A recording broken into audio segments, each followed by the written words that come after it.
They do have a timeout. Decide not to use it. Curry, way downtown. Bang! James on the drive. Anthony for three. Puts it in. Durant. You can't keep jumping that high, man. Says who? Bryant for the win. 10 ans de chaîne sans voir le jour, c'était ma peine, forçat de l'amour. Et j'ai refusé, mourir d'amour enchaîné. J'ai refusé, mourir d'amour enchaîné. Rassurez-vous, Fred Weiss n'a pas pris de marijuana avant de faire cette vidéo. Par contre, les joueurs NBA pourront bientôt en consommer avant de rentrer sur le terrain. La convention collective a annoncé les nombreux changements qui vont s'opérer dès la saison prochaine. Marijuana autorisée, tournoi de mi-saison, minimum de matchs pour être éligible à un trophée individuel, la NBA 2.0 arrive. Voici notre réaction quand on voit jouer les Mavs en ce moment. Depuis février, c'est la crise à Dallas. Malgré le binôme de stars Doncic-Irving, les Texans sont à la ramasse et pointent à la 11e place de la conférence Ouest. À 3 journées de la fin de la saison régulière, chaque match sera décisif pour espérer une qualif en play-off. Lui est pressenti pour briller en saison régulière et en play-off. Wemby vit sa dernière année en France du côté des Mets et le futur numéro 1 de la draft régale. Mais a-t-il vraiment progressé cette saison? C'est Tony Parker, son ancien président à Lasvel, qui se pose la question. Hype, épisode 24, saison 2. Let's go! Bonjour à tous, bienvenue dans Hype, l'émission basket de la chaîne Sport en France. On va discuter NBA et également basket français avec Victor Wembanyama qui va être dans notre débat de la semaine. On va discuter avec un homme tout de noir vêtu aujourd'hui. Angelo Sakarakis, comment il va? Ça va très très bien. Je suis absolument ravi parce que tu en as pris pour ton grade. Alors Ça m'a déstabilisé. Je sais, t'étais pas prêt. J'étais pas prêt. Lucien, t'es un géant. Du côté de Saint-Chamond et non de San Francisco, Melvin est là cette semaine. Comment vas-tu, Melvin? Eh ben écoute, ça va très bien. Vous voyez mes posters d'adolescents derrière moi. La chambre est toujours là et ravi d'être là pour parler NBA avec vous tous. Un homme à l'emploi du temps rempli comme jamais, Fred Weiss, la légende du basket français, est avec nous. Bonjour, je vois qu'il y a des posters de basketteurs alors qu'il les a cachés, toutes les femmes à poil. Oui, effectivement, pour le programme, c'est mieux. On est dans une émission basket, c'est mieux de rester sur le thème basket. On a une invitée hype cette semaine, l'étoile montante du coaching français, consultante, basket et comment on peut te présenter d'ailleurs? Ouais, c'est tellement de choses. C'est difficile, mais on en parlera après. Mais ouais, dans le sport. Lucie Agras est avec nous. Bonjour Lucie. Bonjour, merci de m'accueillir. Merci d'être là. Ça fait plaisir de t'avoir. On sait qu'il y a pas mal d'actu aussi avec toi quand on parle de NBA, des choses passées, des choses à venir. On va peut-être en discuter ensemble. Avant de se lancer dans un programme, on va aussi accueillir une autre légende du basket français. Florent Pietrus est avec nous. Bonjour Florent.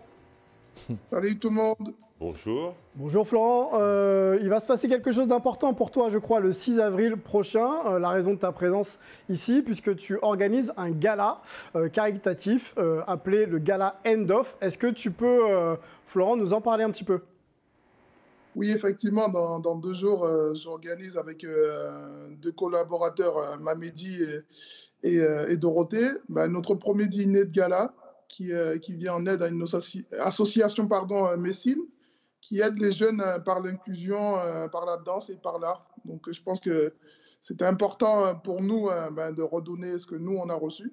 C'est pour ça qu'on a bien choisi ce nom End Of, parce que ça caractérise vraiment le partage. Et c'est vraiment une action qui nous parle, parce qu'on a été basketteurs et tous les basketteurs savent en quoi ça consiste le mot End Of. Donc c'est une action, encore une fois, qui est importante pour nous et savoir redonner. Donc c'est pour ça qu'on a essayé de mettre cet événement en lumière. C'est surtout une association Messine, encore une fois, qui aide des jeunes.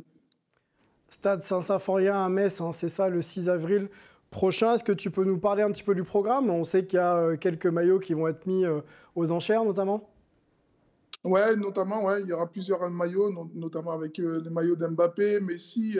Il y aura le maillot de Flo Pietrus, le maillot avec lequel j'ai gagné l'Euro. Donc voilà, après, comme j'ai dit, tous les fonds seront reversés à l'association.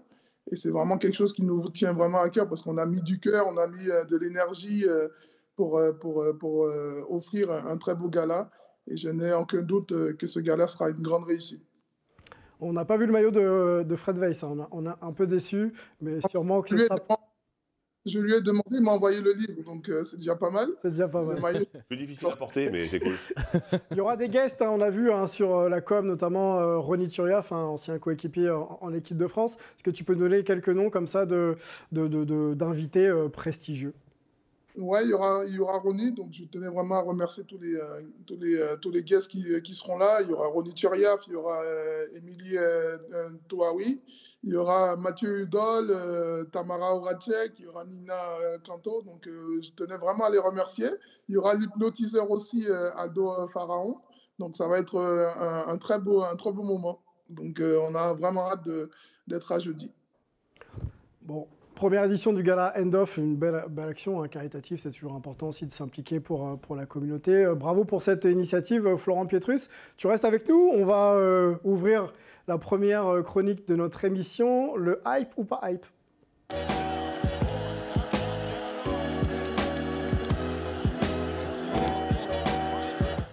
Alors, comme dans toute très grande entreprise, il existe des accords de branche entre le syndicat et le patronat. Et quand on parle de NBA, on parle du CBA, donc cet accord qui réunit propriétaires, la NBA et les joueurs autour d'un fonctionnement lié au salaire, fonctionnement lié aussi à l'organisation un petit peu de la NBA, les droits et devoirs de chacun. Donc ça a été signé il y a encore quelques jours. On voulait, nous, ici, vous en parler pour vous présenter un petit peu comment se construit aussi cette ligue et comment se situe un petit peu le rapport de force entre les joueurs et également donc, les franchises.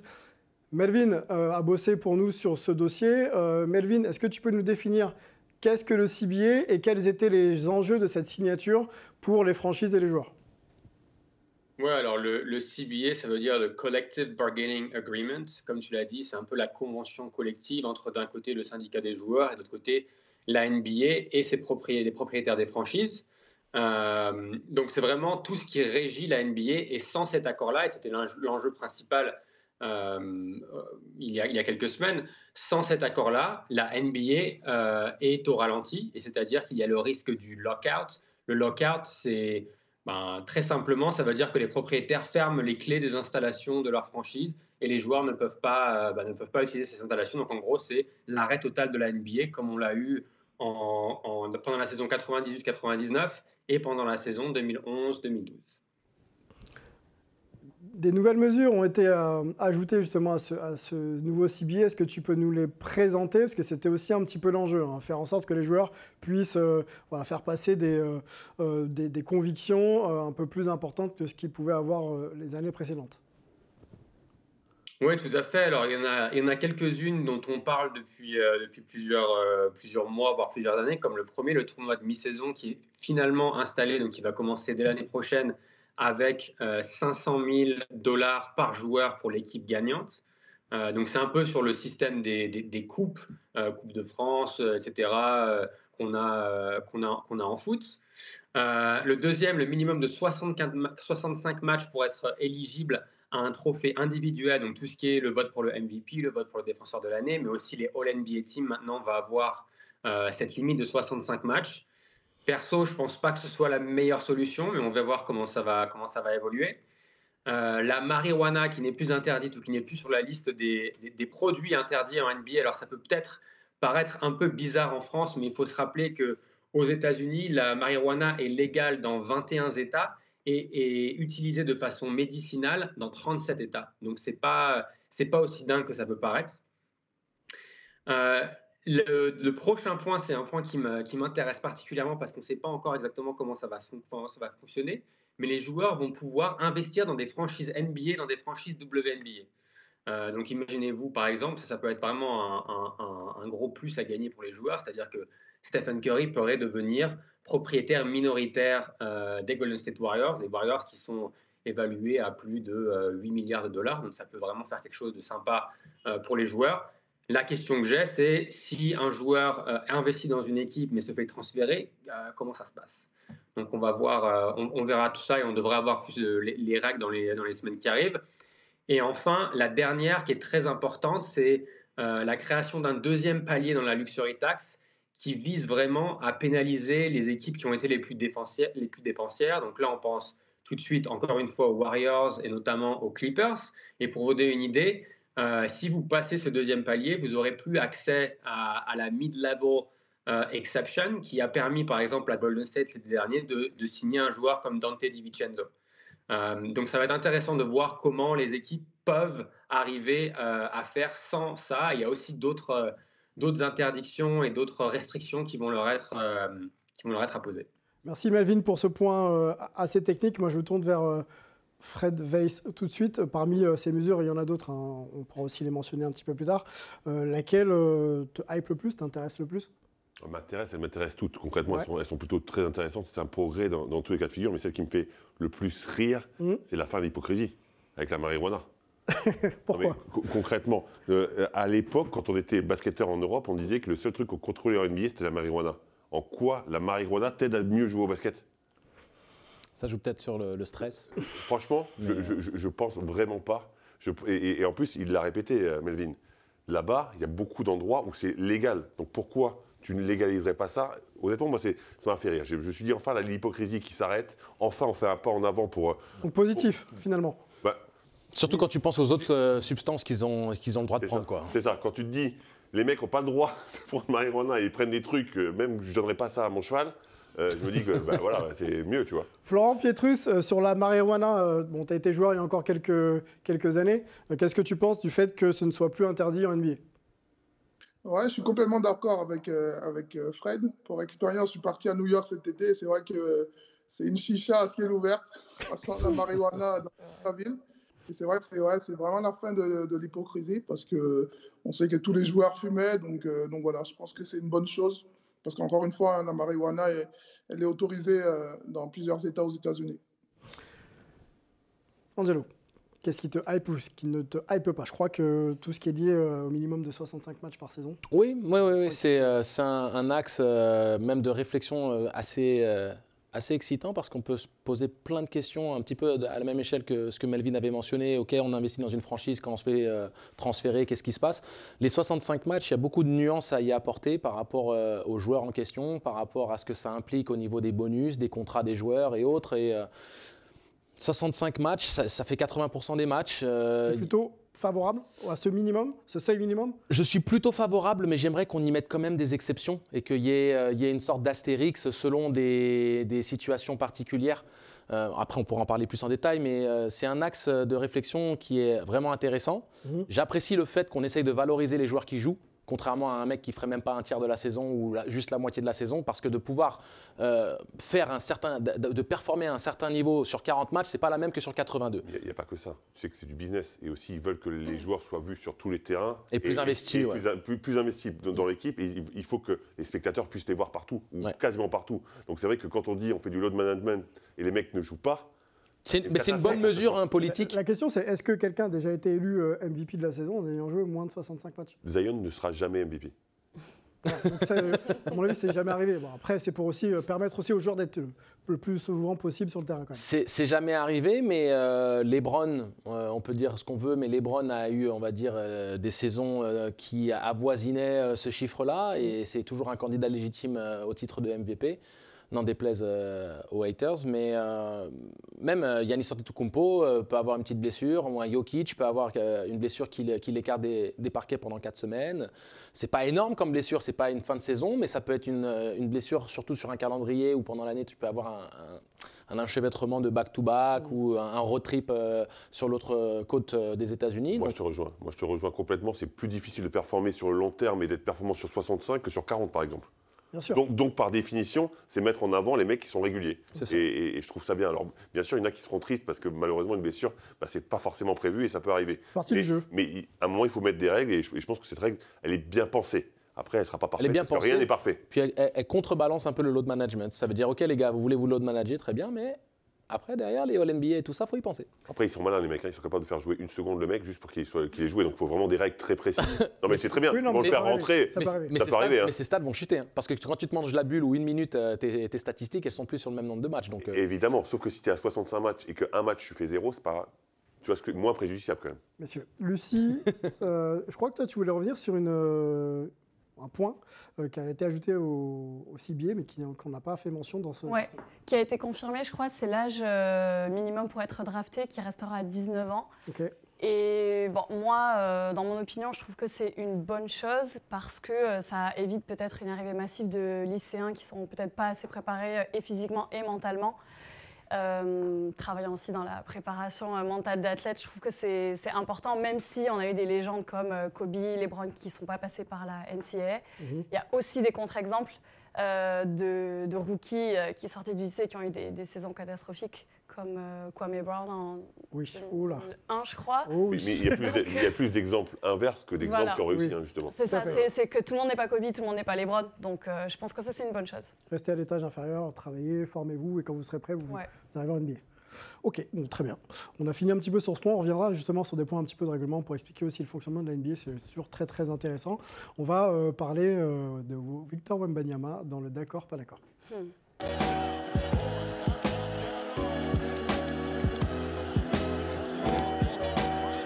Un très grand sourire parce que c'est une discussion qui a animé notre préparation d'émission. Victor Wembanyama, le feuilleton hype de la saison, tant le joueur fait parler de lui, et tant on l'attend toujours plus haut, et notamment numéro 1 de draft là, dans quelques semaines du côté de New York.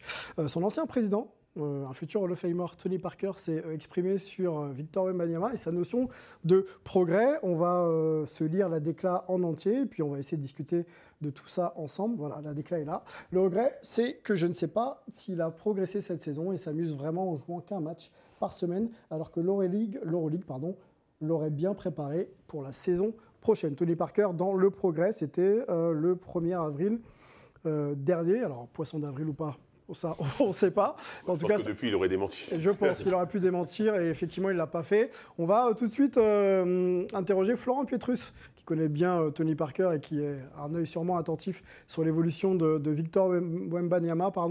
Les progrès de Victor, Florent Pietrus, est-ce qu'ils sont palpables selon toi cette saison? Et est-ce qu'en jouant une fois par semaine, on peut progresser autant que si on se frottait aux meilleurs, et notamment aux joutes de l'Euroleague? Je suis plutôt partagé. Sur certains points. On voit qu'il a beaucoup progressé sur sa prise de décision. C'est vrai qu'en début de saison, il shootait à tir larigot et il ne se souciait pas trop du résultat. Mais c'est vrai qu'au fil de la saison, on a vu qu'il sélectionnait mieux ses tirs. Et après, ce que je comprends, enfin, ce que j'aurais aimé, c'est vraiment le voir jouer contre les vrais intérieurs d'Euroleague, même si on sait qu'il a le talent pour évoluer à ce niveau, mais j'aurais aimé le voir enchaîner 3 matchs par semaine, et ça, c'est un point d'interrogation. Mais après, niveau confiance, il a pris beaucoup de confiance à Paris, mais j'aurais aimé le voir contre les vrais joueurs Euroleague, quoi. Et ça, justement, ça l'aurait préparé pour la saison prochaine. Donc, je pense qu'il a progressé sur certains points, mais j'aurais aimé le voir progresser physiquement sur d'autres points. Donc l'axe de progression plutôt sur le plan physique et athlétique, plus que sur sa capacité à jouer au basket, parce que ça, on a l'impression effectivement de le voir régulièrement, si j'ai bien compris, Flo. Ouais, surtout enchaîner les matchs. C'est vrai que l'Euroleague, ils ont un rythme assez intense, donc 3 matchs par semaine, donc ça aurait été vraiment intéressant de le voir enchaîner des matchs. Bon, la vie d'une légende du basket français, toujours intéressant à écouter. On va te remercier, Flo. Bonne préparation, fin de préparation de gala. On espère que tout se passera bien. Et puis, on reviendra en reparler avec toi dans quelques jours. Merci beaucoup. Merci à vous. Bye. À bientôt.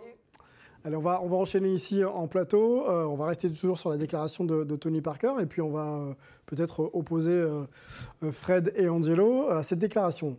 Angelo, es-tu d'accord sur le principe et de se dire que la progression de Victor passe par l'Euroleague ou pas? Est-ce que tu es d'accord avec ce propos? Je ne suis pas du tout d'accord avec la première partie, même si j'entends la deuxième. Fred? Je suis à peu près d'accord avec toi. Bon, tu vas nuancer. En fait, je vais nuancer parce que d'un côté, je suis assez d'accord. J'aurais, comme Flo, voulu qu'il fasse des choses en Euroleague, mais voilà, il faut en discuter, quoi. On va faire un petit duel, Lucie. On va écouter les deux argumentaires et puis tu vas amener ton point si t'en as. Et puis tu trancheras effectivement après. On écoute Angelo pour commencer. Ok. Pour moi, de dire que Wemby n'a pas progressé, c'est quand même une hérésie parce qu'il est pleinement responsabilisé, il joue plus de 30 minutes par match. Toutes les défenses face auxquelles il joue sont, on va dire, focalisées seulement sur lui. Donc, les solutions qu'il doit trouver, la dynamique de jeu, elle est largement supérieure à ce qu'il devait proposer quand il était du côté de Nanterre. Il avait moins de responsabilités, il avait beaucoup de liberté, mais il avait moins de temps de jeu. Il n'était pas non plus apte à le faire physiquement. Donc, il évolue. S'il avait peut-être conservé le rythme de l'Euroleague, ça l'aurait peut-être cassé, ce qui l'aurait peut-être fait perdre sa place de numéro 1 de la draft. Et quand on parle de, on va dire en restant très pragmatique, progression, il a évidemment progressé. Son registre de jeu est plus large, même si avec Fred on est d'accord qu'il ne joue pas assez de jeux postés, qu'il alterne pas assez. Mais bon, c'est encore un axe sur lequel il va progresser. Mais dans sa prise de décision, comme le dit Flo, et dans son registre de jeu, sa qualité de jeu, ses pourcentages, sa production et les responsabilités, il a automatiquement progressé. Pile poil buzzer. Fred? Alors, il est impossible de dire qu'il n'a pas progressé. Évidemment qu'il a progressé, il est avec le meilleur coach de France, il travaille tous les jours, il a de l'entraînement intensif, il travaille sur son physique, etc. Donc, évidemment qu'il a progressé. Mais est-ce que c'est si exponentiel que ça, cette progression? Non. Est-ce que c'est pas juste le fait de jouer plus qui lui donne plus de responsabilités, qui lui donne plus d'options de marquer dans une équipe qui est construite autour de lui? D'accord? Et est-ce que dans ce cas de figure, tu progresses ou tu te sers juste de tes qualités? C'est un questionnement. Je ne suis pas en train d'avoir un avis péremptoire par rapport à ça. Je dis simplement, on peut se poser la question. Ensuite, moi, j'aurais voulu le voir en Euroleague aussi. Je peux comprendre le schéma de son agent de dire on va le faire progresser physiquement parce qu'avant d'arriver là-bas, il faut. Sauf qu'il va se retrouver à jouer tous les moins de 2 jours en NBA. Et est-ce que physiquement, il aura suffisamment progressé? Parce qu'on sait, en jeu comme moi, que tu progresses le plus quand tu joues contre les meilleurs. Parce que l'entraînement, c'est bien, c'est très très bien même, mais c'est pas suffisant. Donc, il a progressé, oui, mais c'est vrai que moi, je me poserais toute ma vie la question de savoir si ça n'aurait pas été plus bénéfique qu'il s'impose en Europe. Voilà. Et on est bon sur les timings, hein? Exceptionnel. Là, on est bon, là. Exceptionnel. Là, on est bon. Lucie, tu as entendu les deux argumentaires? Ouais. Vers qui tu t'en rapproches le plus? Je suis un peu d'accord avec vous deux. De toute façon, on peut pas. Facile, comme on disait, c'est vous les experts. C'est difficile de toute façon d'être sûr à 100% puisque il n'aura pas joué en Euroleague de toute façon. Là, il est dans le championnat de France, donc c'est comme ça. Effectivement, on a vu plein de nouvelles choses. Il a progressé sur des compétences et il y en a d'autres qu'on ne pourra pas tester puisqu'il n'a pas été confronté à des joueurs d'Euroleague. Mais moi, je pense que voilà, c'est une décision de lui. Il sait, je pense qu'il a la tête sur les épaules de son agent aussi. Et ils savent certainement où ils vont avec cette décision. Et on verra bien quand il sera en NBA. Décision assumée, par contre. Décision assumée. Oui, voilà. Et je trouve que ça, c'est impeccable. L'intérêt n'était pas de l'exposer forcément au jeu de l'Euroleague. Je suis complètement d'accord. Sauf que nous, on peut avoir cette pensée-là. Sauf que eux, ils ont leur plan de carrière. Et quand il sera champion NBA, MVP des finales, on fermera toute notre bouche. Je crois aussi. Clairement. Non, mais ce que je veux dire, c'est que c'est hyper facile de polémiquer et d'avoir une opinion. Eux, ils ont un plan de carrière et pour l'instant, on ne peut pas dire qu'ils se plantent complètement quand même. Sylvain, est-ce que je peux juste compléter un peu de Fred? Tu sais, quand tu dis est-ce que sa progression est plus liée au fait qu'il ait une équipe construite autour de lui et le temps de jeu et que donc il n'utilise que ses qualités, je pense qu'il y a aussi la responsabilité. Volontairement, je schématise. Oui. Non, mais ton schéma, quelque part, il est légitime. Mais je pense tout de même que quand on observe, et je sais que tu as commenté pas mal de matchs de Victor cette année, on regarde son cheminement toute la saison, on voit ce qu'il fait en équipe de France. Quand même, il répond présent. Il a une capacité à mettre les tirs et avant, et je lui avais reproché l'année dernière, par exemple, quand on avait fait le commentaire avec Lucas de Nanterre-Paris, il s'était juste contenté d'artiller de très loin, il shootait, il alternait pas. Et là, non, mais ça pose des décisions. Non, mais j'ai pas dit qu'il n'avait pas progressé. Je dis simplement que, regarde, par exemple, justement, tu parles de commentaires de match, j'ai commenté Monaco. Il a joué contre John Brown III, d'accord, qui est un joueur de 1m92. Il l'annonce à 2 mètres, il doit faire 1m92. Mais c'est un spécialiste défensif. Et c'est un spécialiste défensif, top niveau défenseur en Europe. D'accord ? On est d'accord. Donc, il a quand même eu du mal à répondre à cette intensité, à cette dureté. Ça, c'est tous les jours, tous les soirs en NBA. Je suis d'accord, mais l'adaptation, elle va venir avec le temps. Alors, oui, mais elle va venir avec le temps. Et donc, est-ce qu'on n'aurait pas gagné du temps à aller en Euroleague directement pour être confronté? Messieurs, on se projetons-nous dans l'environnement justement US et NBA avec Melvin qui voit justement ses athlètes toutes les semaines. La progression de Victor, comment toi tu l'aperçois, si tu l'observes, mais je pense que oui, et comment les Américains aussi l'aperçoivent, parce qu'il est diffusé quand même sur le NBA League Pass, donc ils ont l'opportunité de voir un petit peu l'évolution du joueur. Est-ce qu'ils sont dans cette idée de se dire que waouh, il est encore plus fort qu'il y a quelques semaines. Disons que les Américains, pour le moment, ils sont plus focalisés sur les highlights. Donc, par exemple, ils ont vu là, le week-end dernier, quand il prend un tir à 3 points et qu'il prend son rebond offensif et qu'il met une claquette dunk, ça, c'est ce qui attire les Américains. Donc, pour les Américains, oui, il a vraiment progressé. Il faut aussi se rappeler qu'il y a beaucoup de spécialistes aux États-Unis qui se posaient la question de savoir pourquoi il jouait cette saison. Et eux, leur conseil à Comsport, à Bouna India et à Jeremy Medjana, c'était de ne pas le faire jouer du tout. Ce qui est quand même assez dingue, et je pense qu'il irait encore plus à l'encontre de ce qu'on vient de discuter sur le plateau. Après, il faut aussi ne pas oublier que les Américains ne se rendent peut-être pas compte du niveau d'Euroleague. Hein. Quand Luka Doncic allait arriver en NBA, tout le monde se disait, bon, l'Euroleague, ok, il domine l'Euroleague, mais quand il va arriver en NBA, ça va être autre chose. Donc c'est vraiment une autre philosophie, une autre planète. Et même s'ils comprennent qu'il y a de plus en plus de bons joueurs européens, ils voient quand même toujours l'Euroleague comme une autre ligue plus mineure que la NBA et vraiment pas au niveau de la NBA. Donc je pense que c'est un peu plus compliqué. Moi, j'aurais une question pour le plateau, parce que vu que Tony a dit ça, est-ce qu'on se rappelle si Tony avait joué une Coupe d'Europe ou des Coupes d'Europe avant d'arriver à San Antonio? Elle répond rapide en plateau. De souvenirs, avec Paris Basket, ce qui faisait la Coupe d'Europe, en tout cas pas l'Euroleague, ça c'est sûr. Ouais. Non, je crois pas. Je crois pas, hein, non. Je crois pas. De mémoire, je crois pas. Après, Victor Wembanyama, Tony Parker, deux époques différentes. Et puis deux gabarits différents aussi. Deux gabarits complètement différents, donc c'est complètement... Je voulais juste dire, je ne pense pas qu'il soit moins prêt, Victor, que n'importe quel autre prospect qui va intégrer la NBA l'année prochaine. Bon, et ben on va observer ça. Il lui reste quelques semaines pour convaincre notre plateau. Victor... On n'est pas d'accord? Écoute, Anderson, c'est pas plus près? Ouais, mais c'est un arrière, c'est toujours Non, différent. mais d'accord, mais tu me parles de NBA Ready, tu me parles pas de poste de jeu. Mais... Et comme ça, d'aspect, après je peux me tromper. Messieurs, on s'arrête. On s'arrête. Le feuilleton Victor. Non, on a le droit de raconter la vérité. On a pris tellement un gros coup de pression pour dire qu'on parlait trop qu'il vaut mieux qu'on se teste tout de suite. Ouais. Eh ben, faites-le du coup, messieurs. On va enchaîner tout de suite avec l'ITV de Lucie Agras dans l'ITV décalé.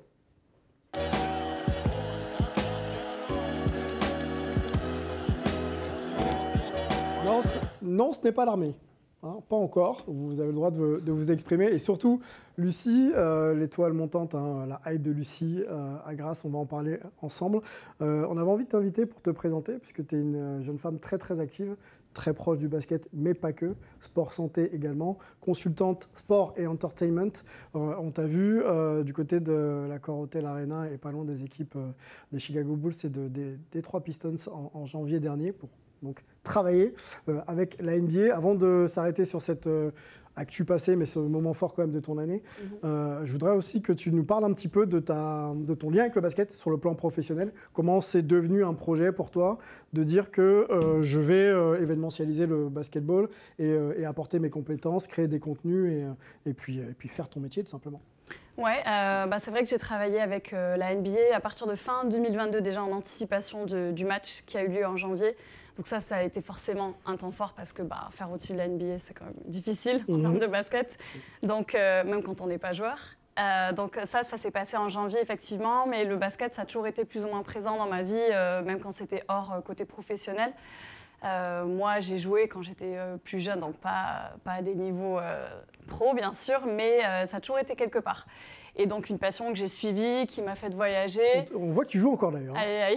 Dès qu'il fait beau. S'il te plaît, fais de commentaires. Tu vois, j'ai pas le droit de parler, t'as la chance, c'était le moment. Et c'est vrai que voilà, ça a toujours été présent. Et je voulais essayer d'être... Vu que je travaille dans le sport, j'ai à l'origine, en fait, des diplômes de coach. Je travaille avec Adidas, je suis coach Adidas. Ambassadrice?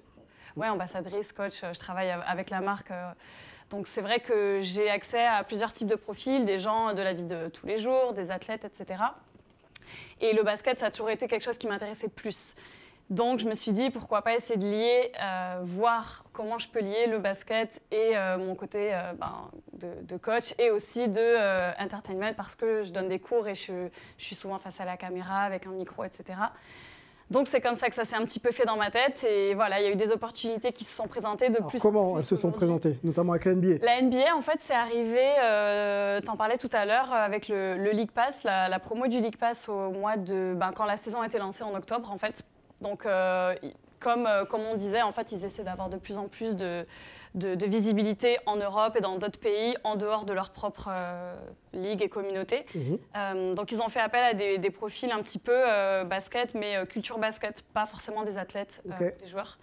Donc, incluant le mien, et ça s'est fait comme ça. Donc, j'ai fait une première vidéo. Ensuite, j'ai fait 2 autres contenus vidéo pour le match, cette fois-ci, pour amener de la visibilité sur le match au mois de janvier. Qui a été des contenus plus training, donc avec un circuit de conditionnement et un circuit yoga. Il t'avait été demandé de créer, justement, d'amener un peu ta dimension créative pour proposer justement les contenus sur l'application, ça? Ouais, c'est ça. Pour en fait ramener des yeux nouveaux sur la NBA, des gens qui ne suivent pas forcément la NBA et qui sont quand même dans le sport ou qui ont un intérêt pour le sport. Donc ça, c'était en décembre. Et ensuite, en janvier, le match, où là, c'était le climax, où j'ai pu assister effectivement aux entraînements sur les 2 journées, le mardi et le mercredi, des 2 équipes. Et j'étais en fait animatrice des live streams qu'il y avait sur l'application NBA en direct des entraînements. D'accord. Donc j'étais avec Comment ça se concrétisait? Une autre personne que je dois quand même shout out, Jay, Oui, Jay Max. Oui. Donc on a fait ça à 2 et en fait ça se présentait sous une forme. On était avec les joueurs derrière nous au parquet à Marcel-Cerdan à Levallois. Et tes souhaits. Merci. Et en fait, on devait un petit peu animer ce qui se passait. Donc voilà, on a les joueurs derrière nous. On parle un petit peu des joueurs, de la dimension NBA en Europe, de qu'est-ce que c'est la NBA à Paris, la culture du basket à Paris, quand la NBA a été présente à Paris. Quelques images d'ailleurs avec Zach LaVine notamment. Ouais, on a interviewé du coup des joueurs. On a pu interviewer des grands joueurs, donc Zach LaVine, DeMar DeRozan, Bojan Bogdanovic, Killian Hayes. Ouais. Voilà, donc tu peux arrêter la liste là. Alors, déjà une liste assez impressionnante. Vucevic, ça s'arrête là. Alors justement, le contact avec les joueurs, là, on te voit avec. Ouais. Comment ça s'est passé? Moi, ça m'a surprise parce que je les ai trouvés très détendus, décontractés, accessibles. Bon, je pense qu'ils sont extrêmement entraînés bien préparés, à ce genre d'exercice. Donc, mais ils n'étaient pas trop robots. Voilà, Jalen Ivey. Ils n'étaient pas trop robots, assez décontractés. On leur parlait un petit peu de choses aussi hors basket. Donc, qu'est-ce que tu penses de Paris? C'est ta première fois. Est-ce que tu sais dire quelques trucs en français? Par exemple. Dit, voulez-vous coucher avec moi? Non. C'est ce qu'ils disent toujours, les Ricains. La fameuse phrase. Après l'angle de la caméra en contrebas, t'as l'air encore plus petite. Mon Dieu, tout le monde m'a dit ça, tout le monde m'a dit, mais. Ils sont grands, t'as des charges. Ouais. Non, mais ils sont super grands. Mais tu sais qu'à la fin des interviews, j'avais mal au cou pour de vrai. J'avais vraiment mal au cou. Mais c'était intéressant de voir un petit peu le fait que, ils sont pas trop encore. Il y en a plein qui étaient là pour la première fois. Il connaissait quelques mots, par exemple Zach LaVine, il était à fond sur le vin, lui il m'a dit j'ai testé tous les vins, il était à fond sur la culture. Paris, capitale. C'est bien de se dire que des mecs comme ça, des stars, s'intéressent à la culture aussi. Ouais. Bien sûr. Paris, capitale du basket et de la culture sport aussi. Ils sont allés voir aussi beaucoup de boutiques de mode, etc. Donc pour tout ce qui est fashion. Sur la NBA, ta collaboration, ta relation de travail avec la NBA, qu'est-ce qui t'a, toi, le plus marqué? C'était une première, peut-être des références que tu peux avoir dans d'autres organisations. Qu'est-ce que la NBA sait faire que d'autres, peut-être, balbutient encore un peu? C'était assez. Moi, j'ai trouvé ça assez facile de travailler avec eux. Honnêtement, il n'y avait pas une équipe immense sur place, donc il y avait un producteur et des gens en régie, donc c'était assez. Je pense qu'ils ont l'habitude d'avoir des gens assez près quand même. Il y avait peu d'explications, peu de bruit. Donc moi, ça m'a plu parce que je me suis dit, ok, ils te font confiance, donc vas-y, voilà, lance-toi, fais le truc et ça va bien se passer. Et t'as eu des retours par rapport à ça? Ouais, écoute, tout le monde était content, donc... Et les mecs t'ont dit on est content, et si on refait un match, on te... Ils m'ont pas dit ça, mais... Je te l'ai souhaité, là, c'est pour ça. La NBA revient à Paris, donc écoute, on va croiser les doigts. Mais ils étaient tous contents. Bon, après, tu connais les Américains, amazing job, you were amazing. Voilà. Les Grecs font pareil, donc en tout cas, positif. Et c'est vrai qu'au niveau des joueurs, c'était très minuté, donc c'est quand même géré. Ils avaient tous une personne avec eux, ok. Vous avez des marques maintenant, vous êtes prêts pour des man, ok, vous avez 5 minutes.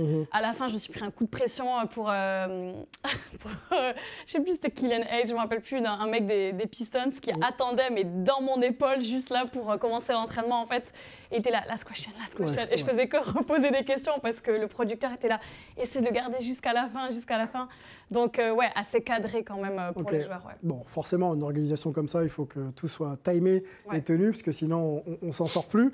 Tu tes contenus sont encore disponibles quelque part? On peut voir encore un peu tes productions ou pas? Sur la NBA, Ouais. sur le match à Paris, je pense qu'il doit y avoir des mini-extraits, mais peut-être sans le son, sur la vidéo qu'ils ont faite sur tout le match, en fait, tout l'événement. Mais toutes les vidéos, les live streams, les interviews, elles étaient dispo pendant une semaine après le match NBA, mais je pense qu'ils ont remplacé parce qu'ils font sans arrêt des nouveaux formats. Et donc je pense que ça y est plus dans son entièreté. Bon, par contre, tu as un compte Insta, je crois que tu as un compte aussi Pinterest, donc il y a peut-être des choses aussi qu'on peut voir dessus. Les vidéos que j'avais faites pour les contenus que j'avais fait training pour le NBA sont toujours sur Pinterest, effectivement. Ouais.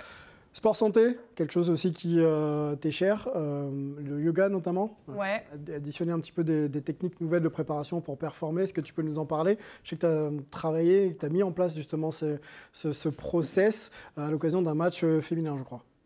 Alors, pour le yoga, en fait, c'est quelque chose que moi je trouve indispensable à la pratique de pratiquement n'importe quel sport à haut niveau.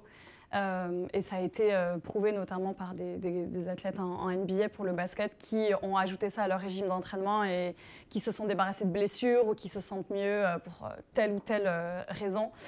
Et c'est vrai que c'est quelque chose que j'essaie, ça et la mobilité, de promouvoir, d'en parler à un maximum de personnes. Et j'ai d'ailleurs fait une vidéo à ce sujet aussi qui est sur mon Instagram pour Yoga Basket, en quoi c'est bénéfique, pourquoi ça se complète et comment on peut l'utiliser. Alors, je peux te poser la question? Ouais. En quoi c'est bénéfique? Il y a beaucoup de choses. En fait, c'est bénéfique pour le côté physique, pour décompresser les articulations, surtout pour les postes, par exemple. Flexibilité, parce que je sais que Fred, il n'arrivait pas à toucher les doigts de pied. Il n'arrive toujours pas d'ailleurs, non, mais je pense. pour la blague, un jour, elle m'a dit, regarde un de mes cours, j'ai regardé, je transpirais juste à la regarder faire. C'était pas bien.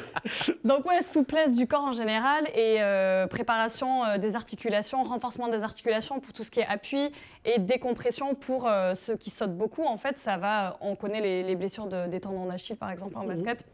Ça peut aider, prévenir. C'est aussi très bon pour tout ce qui est mental, préparation sur la concentration, la lucidité en fin de match. Quand c'est le money time, il faut rester concentré pour les shoots, pour les décisions, etc. Ça, c'est aussi quelque chose qu'on peut travailler en yoga.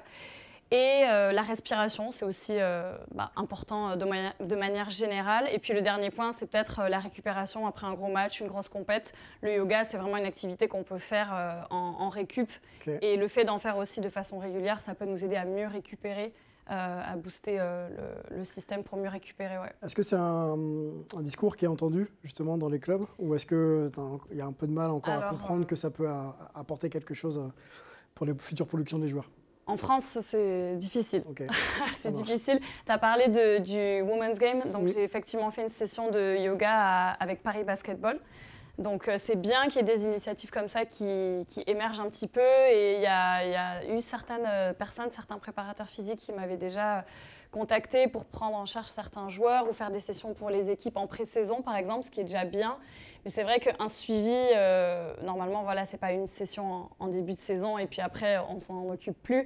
Donc, ce serait bien de pouvoir mettre en place les moyens effectifs pour les équipes ou pour les joueurs qui... Certains cherchent des profs en dehors parce qu'ils savent... Je pense qu'il y a des joueurs qui sont quand même bien au courant. Des coachs individuels, peut-être, Ouais, prépa physique, coach individuel, je pense que ça se fait. Mais je pense qu'au niveau des clubs et des équipes, c'est encore un peu difficile. Beaucoup de travail. Ouais, beaucoup de travail. Les coachs sont pas, surtout en France, quand c'est un peu les vieilles méthodes, les coachs à l'ancienne, c'est un peu compliqué. Ils voient un peu ça comme un loisir, quoi. C'est fun, on va faire une séance tous ensemble, mais c'est pas vraiment le but. Considéré comme un apport sur lequel on peut investir, pour le moment en tout cas. Ouais, malheureusement. Et pourtant, il y a plein d'exemples. Voilà, LeBron James. Miles Turner. Mais tu sais, de toute manière, en France, le temps que ça arrive de l'autre côté, ça peut prendre quelques décennies. Puis après que ça soit intégré, puis qu'on le mette en place, on sera morts tous ici. Hein. Enfin, nous, surtout, entre 5 et 10 ans, moi, je dis toujours. Bon, ça va, on devrait être encore sur Sport en France, donc c'est super. L'actualité de Lucie, est-ce qu'il y a des projets en cours, des choses que tu peux peut-être... nous dire. Ouais, alors moi je fais toujours ma petite routine. Je travaille de mon côté avec Adidas. J'essaie de faire des choses avec le basket toujours. Donc j'ai été récemment à un événement organisé par l'Euroleague. Adidas et donc Turkish Airlines, tous les sponsors de l'Euroleague. Et c'est vrai que j'aimerais un petit peu creuser aussi dans dans ce secteur-là parce que ça représente aussi le basket français. On a des équipes en Euroleague et l'Europe parce que les gens sont assez conscients de ce qui se passe à NBA. C'est toujours... Raconter les histoires autour des clubs français et de l'Euroleague. Ouais, faire vraiment un peu plus de bruit au niveau du basket européen et français, parler de tout ce qui se passe et comme je disais tout à l'heure, amener un regard nouveau et un peu différent sur le basket européen, entre un œil un peu journalistique et un œil, on va dire, pas amateur, mais voilà, quelqu'un qui juste est passionné, aime le basket.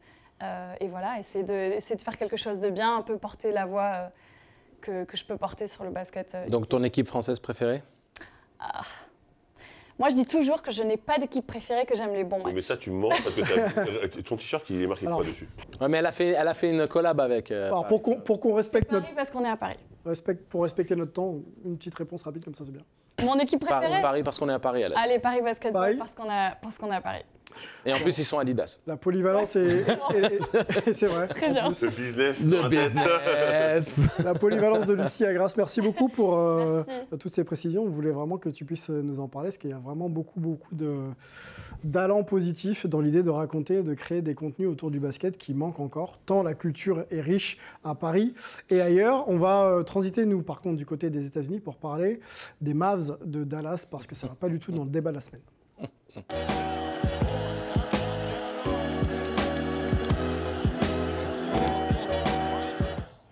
Melvin, qu'est-ce qui se passe à Dallas là? On a l'impression que c'est problématique depuis l'arrivée de Kyrie Irving. On va faire un petit peu le point. 79 journées au moment où on enregistre jouées en NBA. Il y a 82 matchs, donc il ne reste plus que 3 matchs.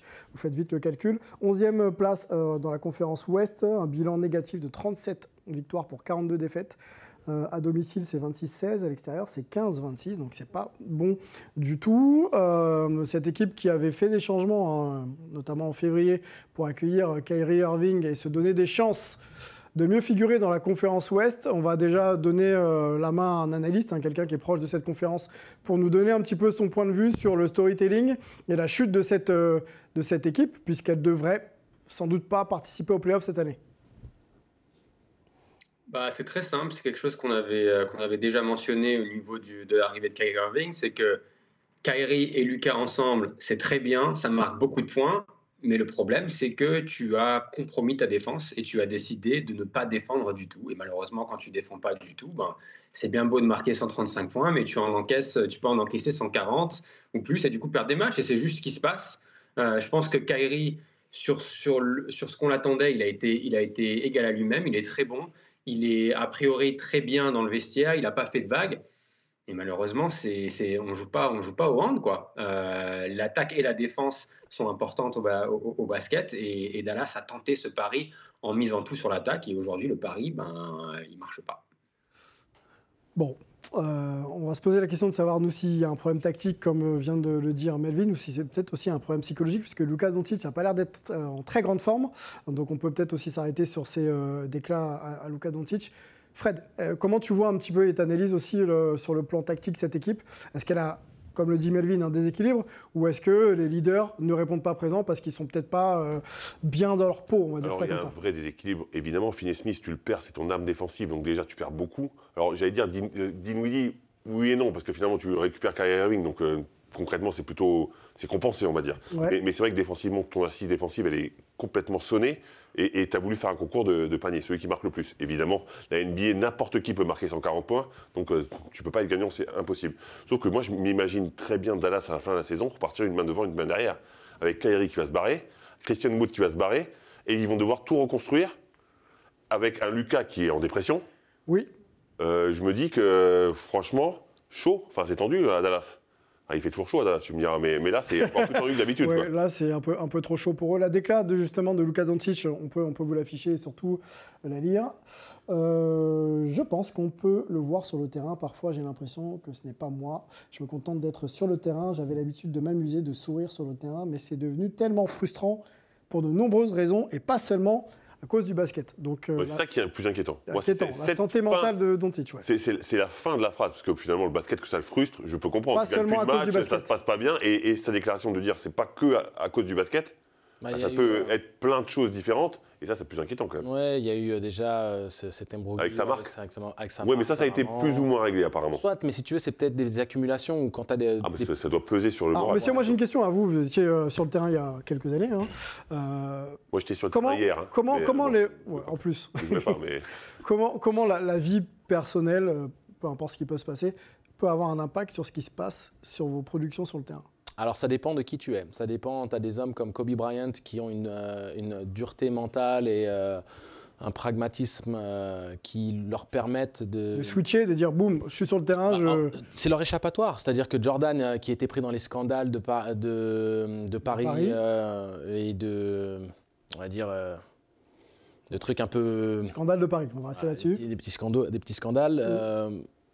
Dès qu'il était sur le terrain, il le dit toujours dans ses vidéos et autres. Et Kobe, c'était un peu la même chose, quoi.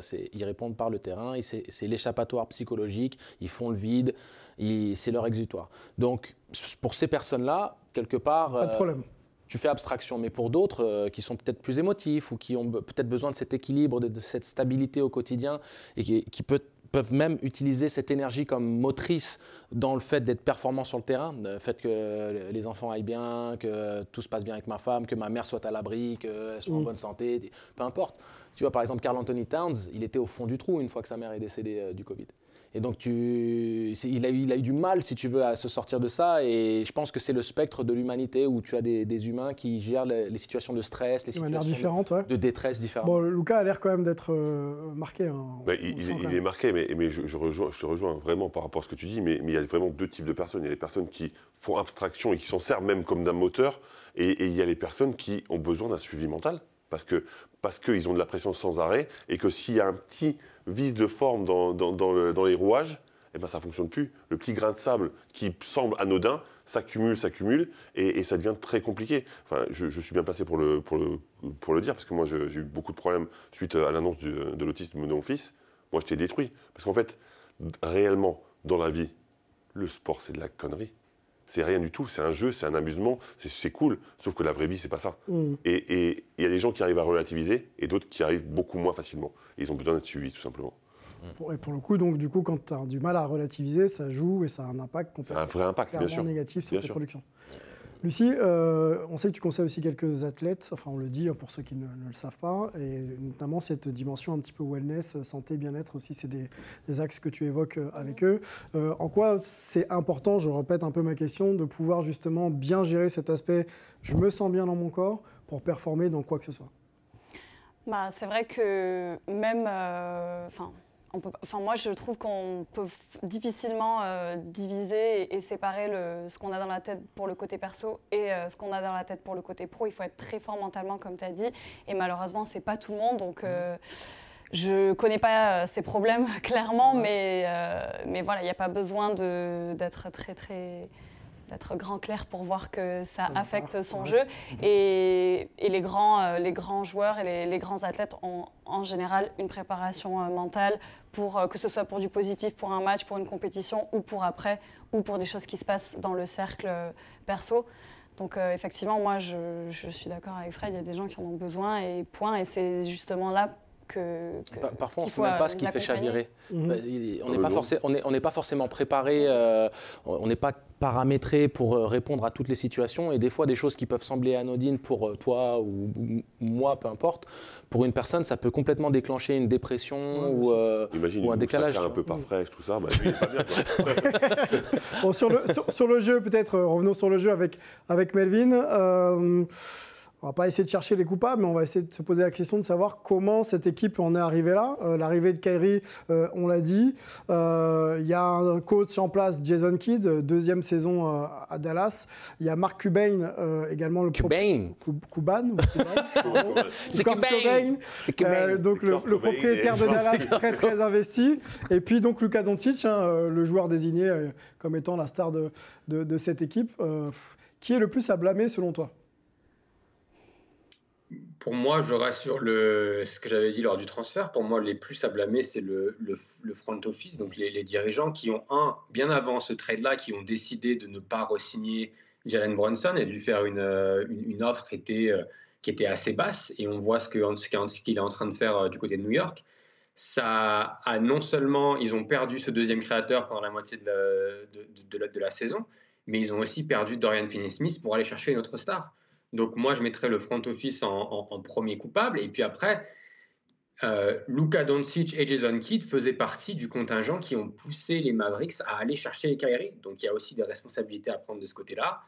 Et puis, bon, entre Luka et Kyrie, forcément, ça prend du temps d'apprendre à jouer avec une autre star. C'est la première fois en NBA que Luka Doncic joue avec une vraie star à ses côtés. Donc je pense qu'il y a une période d'apprentissage. Et puis après, c'est pareil pour le reste de l'équipe. Et je pense que Jason Kidd a montré qu'en play-off, il peut être très fort quand il est concentré sur un adversaire en particulier. Mais par contre, en saison régulière, il a fait des choix depuis l'arrivée de Kyrie qui sont assez surprenantes. Donc je pense qu'ils ont tous une petite part de responsabilité, mais je mets le plus gros part de responsabilité sur le front office. Qu'est-ce qu'on fait de cette équipe, Angelo ? Est-ce qu'il faut tout changer ? Le problème, c'est je t'avais donné rendez-vous pour qu'on discute de Dallas. Je me souviens. Ouais. Non, mais Sylvain, il le sait très bien. Je vous avais dit, les gars, on en parle, on est en train de dire semaines, ça va pas le faire. On essayait de trouver des raisons du pourquoi ça peut marcher, mais c'était sûr que ça allait être un échec pour trop de raisons. Après, c'est important de dire qu'on ne peut pas reprocher à Kyrie ou à Russell Westbrook ou tout autre joueur qui sont transférés, échangés dans des équipes, ou alors pour qui on fait des pieds et des mains pour les faire venir, de faire ce qu'ils font. D'être dans leur registre. Ah ouais, par contre, je suis d'accord avec toi. Tu vois ce que je veux dire ? Taper sur Kyrie Irving, moi, ça me dérange pas. Parce que le mec, il fait du Kyrie Irving à 100%, il est performant. Exactement. Si tu le prends, tu sais pourquoi tu le prends. Tu sais pourquoi tu le prends. Vous avez fait des pieds et des mains pour le faire venir. Bien sûr. Donc, on ne peut pas reprocher à Kyrie Irving de faire quoi que ce soit. Kyrie, au revoir. Luka. Non, mais Kyrie n'est pas responsable. Si vous avez la possibilité de re-signer Kyrie, faites-le. On a compris. Luka, on fait quoi ? Il y a un contrat en cours, on a signé. Déjà, Luka, on lui dit quoi ? On lui dit t'arrêtes de venir comme en mode Porcinet en début de saison. Tu es un professionnel. Tu viens avec la rigueur du niveau. Tu vas voir Lucie faire des cours de yoga.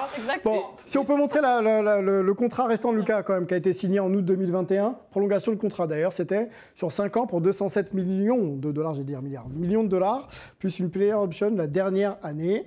C'est un record pour une extension de contrat pour un rookie. Donc on ne peut pas bouger Luka. On est bien d'accord que c'est compliqué. Non mais pour moi, tu peux repartir et j'aimerais même qu'on reparte avec ce duo parce qu'à un moment donné, il y a un réel potentiel qui peut être exploitable. C'est pour ça qu'il y a eu même des bruits de couloir de faire venir un Mike D'Antoni pour aller full offense en mode Phoenix Suns. Tu me confirmeras ça, Melvin. Moi, je ne pense pas que ce soit pertinent de faire ça, mais dans l'idée, il y a quand même du talent sur le terrain. Derrière, il faut juste faire un recrutement intéressant où sur les role players, tu prends des mecs qui sont capables de défendre un petit peu mieux. Tu structures une défense qui permette aux mecs de subsister. Même si on sait que Luka, c'est pas un stopper, que Kyrie, c'est pas un stopper, ce sont des joueurs de basket qui sont capables. Déjà, il faut un protecteur de cercle et tu dégages Christian Wood, tu l'envoies mettre des points ailleurs et voilà. Non, mais tu recrutes en fait. Tu reconstruis ton équipe. Tu repars avec ton duo parce que vu le prix que tu as payé, à un moment donné, si tu veux vraiment repartir avec une feuille blanche, Sylvain, tu pars pour une décennie de merdouille. Aussi simple que ça. Bon, on va observer la fin de saison. C'est long, une décennie de merdouille. C'est long, une décennie de merdouille. Observons déjà la fin de saison de Dallas. Il reste quelques matchs, 3 matchs pour tenter d'aller accrocher les play-ins et éventuellement les playoffs. Et après, on ne sait pas ce qui peut se passer. Mais les déclarations, c'est presque qu'ils ne joueraient pas les derniers matchs. Hein. J'ai l'impression qu'ils sont en train de lâcher la saison. Ils sont en train de lâcher l'affaire complète. Hein. Ouais. Bon, qu'ils reconstruisent peut-être à l'été avec la draft et éventuellement la free agency. On va s'arrêter là pour cette émission Hype. Déjà 1 heure passée ensemble. On va remercier Angelo, on va remercier Melvin, Fred, Weiss avec son emploi du temps de ministre et Lucie Agras, coach en entertainment et en sport. Merci d'avoir été Hype. Merci beaucoup. C'était très intéressant. C'est passé très vite. C'est Lucie Agras Multipass. Exactement. Allez, bonne suite des programmes sur Sport en France. On se retrouve très vite. Ciao.